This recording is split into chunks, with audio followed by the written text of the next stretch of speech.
Okay, as a reminder, the previous problem to 58, 57, they gave you something, and I want to point out this over here is pretty important, with the understanding that this is, excuse me, is A5 minus B5.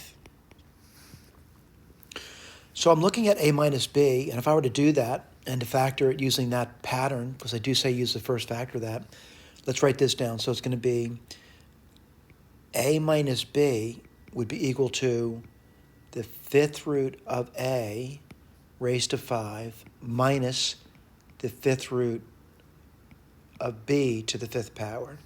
And then we're just going to use that pattern, and the pattern's right above, all right? So what's that going to be? Let me just go through that with you.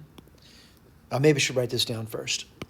So the big A is just the fifth root of A, and the big B is just the fifth root of B.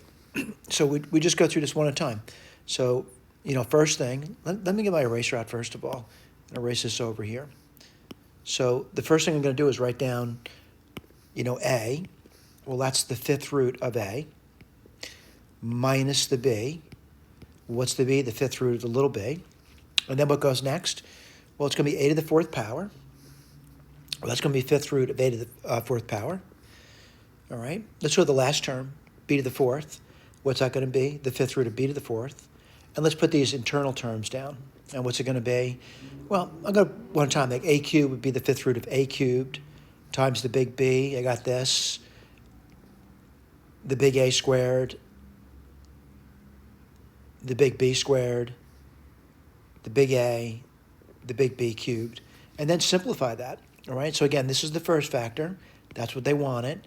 These guys simplified nicely. Looking at that, bringing those two roots together, that'll be a cubed B, the fifth root of it, fifth root of a squared B squared, fifth root of AB cubed, fifth root of B to the fourth. Again, basically just a pattern. You would need to know that pattern. This is the pattern that you would need to know to do that problem. Thank you.